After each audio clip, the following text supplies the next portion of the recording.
Good evening and thank you for tuning into In Your Money.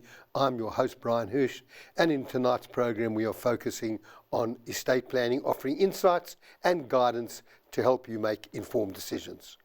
The role of estate planners is to ring fence an individual's wealth, particularly investment assets, using a structured methodology to ensure a smooth transfer of wealth from one generation to the next. While this may appear to be a more elaborate version of a will, the key distinction lies in the purpose and processes. Estate planning ensures that wealth is not only transferred, but also actively managed in a way that continues to serve the beneficiaries according to plans established and agreed upon during the benefactor's lifetime. In contrast, a simple will typically transfers assets to the next generation without guidance or structure, leaving it up to the heirs to manage or potentially mismanage the investment process. And joining them this evening are Harry Joffe, Head of Legal Services, Discovery Life. Harry's got COVID and he's talking from his home, and Willem van der Merwe, Global Solution Specialist with FNB and RMB. Harry and Willem, thank you very much for joining us. Thank you, Bryan. Willem, it's lovely to have you on the show for the first time. And the question to you is, not everyone needs an inter vivos trust, but if you have one, how should one be reviewing both that local trust and offshore trust? Yeah, that's an important question, Bryan. And I usually, when clients ask that question, I like to use the analogy of putting a fence around your property, because that's really what a trust is. It's about protection of your assets.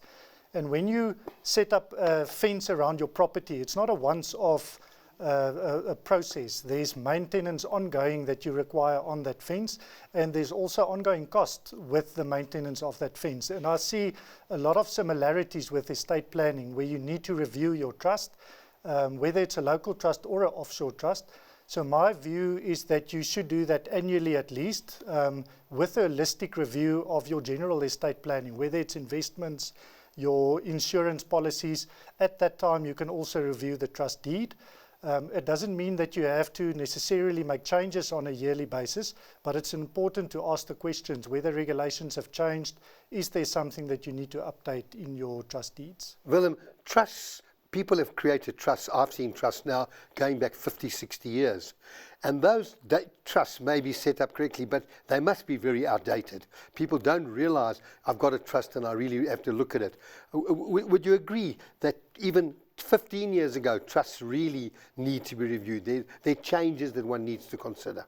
Definitely, and I think that's exactly the case, Bryan. So when you set up that fence, it's not that it's a once-off situation and then you can leave that fence for the time being. If I think back to when capital gains tax was introduced, at the time when a lot of these trust deeds were drafted, we didn't have capital gains tax. So you had to make provision for distributing gains to beneficiaries out of the trust. We also had some developments recently that you need to make sure that your trust deed makes provision for it. So it's definitely, even if you had a professional drafting your deed at the time, it's important to review it and make sure it still aligns with the current regulations that we deal with. Harry, I see a lot of people review their wills, but not too many people in reviewing their trust. But how can one ensure that wealth created in one generation does not disappear in the next? Bryan, that's a very, very long and open-ended question. So, there's a couple of routes to follow. Obviously, we're talking about trust. So, one route is a trust, where, as you said in your intro, you don't leave assets directly to beneficiaries, you leave it to them via a trust. That could be an inter vivos trust or a testamentary trust. Inter vivos, of course, created while you're alive, testamentary created in the will. Probably simpler to do it in the will because, as Willem was saying, an inter vivos trust costs quite a bit of money in the sense that it has to be set up now, it has to be looked after, it has to be updated all the time. Testamentary trust, of course, you create in your will and it only springs into life after the testator passes away. And of course, the other route to follow is some kind of insurance policy where you can have an insurance policy paying into a trust, which then protects assets for minors or for vulnerable parties. But I think you need to look at a trust and you need to look at some kind of liquidity or insurance policy for the trust. I think one of the things, Bryan, which we often forget is, it's all very well having a trust and it's all very well having a trust owning assets, but that trust needs to have liquidity. Because, that trust is going to have to pay trustee fees because you're going to have a professional trustee. your trust is going to have to do complex tax returns to SARS and ultimate beneficial ownership reporting to the master and to SARS. So your trust needs a lot of cash to be able to run. So I would say you need to have a trust set up, but you also need to have insurance policies paying into the trust to ensure that it's got cash and liquidity to be able to do what it needs to do. Harry, when does estate duty on the death of an individual, when does estate duty have to be paid? When does CGT have to be paid? Is it on the winding up of the estate or earlier than that? No, so estate duty you've got to pay within 12 months of the death, else you start paying penalties. And that was the issue. The clock is ticking the minute the individual dies. If there is estate duty, of course. I mean, you'll find that many estates don't have estate duty because they're bequeathing everything to the spouse, so the 4Q deduction kicks in. But estate duty has got to be paid within 12 months. And then CGT is just, of course, a tax in the tax return. So that's what we have to be paid when the tax return is done for that year. Yeah. Willem, you mentioned, reviewing your trusts. There are two types of trust, the testamentary trust and the inter vivos. Is there any point in reviewing the testamentary trust? Because that really is established by the executors on date of death. And then what is there to review? However, in the inter vivos trust, it's a different story. Yeah, a testamentary trust is typically a bit more limited. You need to have a look at the content of the will and what provisions was made for the testamentary trust. Are you able to make any changes to the testamentary trust? What we often find is that the testamentary trust has a very specific time period that it will play a role, and after that period the trust will be terminated and proceeds will pay out to a beneficiary. But if there's provision to make changes, then it's also part of the revision process as part of your holistic estate planning. Harry, we've spoken before about this question about testamentary trust, but I think some last year my mind got changed a little bit by both Mervyn Messias and maybe by Gordon, where you're making the comment that maybe having a testamentary trust for minors, maybe a better way is having a backdoor trust. Interested in your comments? Yeah, I'm not sure, Bryan, because what we're talking about there is an empty trust. So you set up the inter vivos trust now, and that just stays in the background, and then it's used to be the recipient of the will, proceeds from the will for the minors. I'm not quite sure what that gives you as opposed to the testamentary trust. I mean, Willem's point is correct. A testamentary trust is slightly more restrictive in that it's harder to change a testamentary trust afterwards. But I think the answer there is that you should change your will.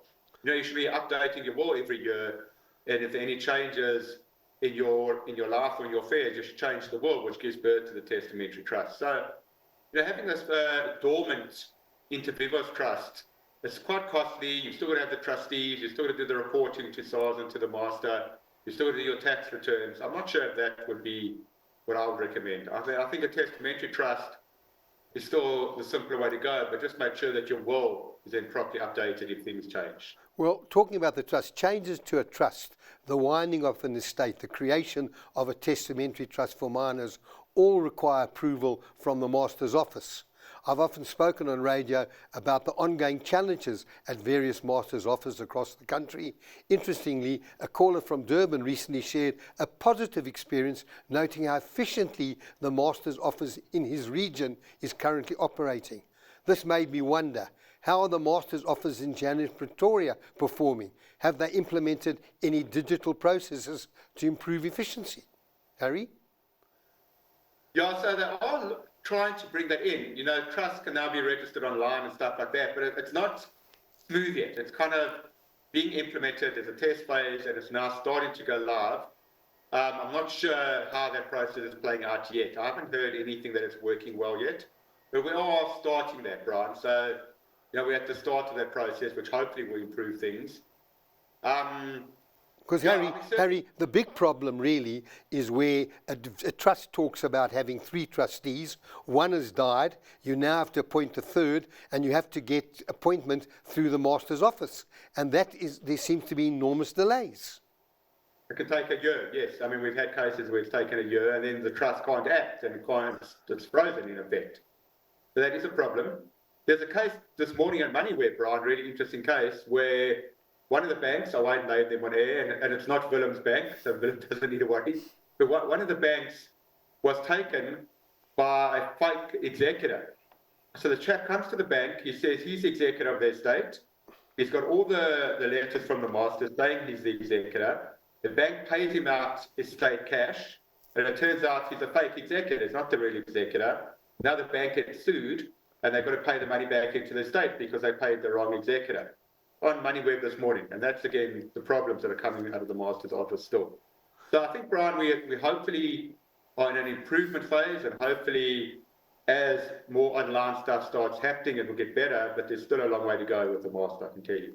Okay, then to Willem, what potential pitfalls should South Africa living abroad be aware of when they become non-tax residents in terms of the new regime? Everything now going through SARS and no longer, and many South Africans now are applying. But are there pitfalls?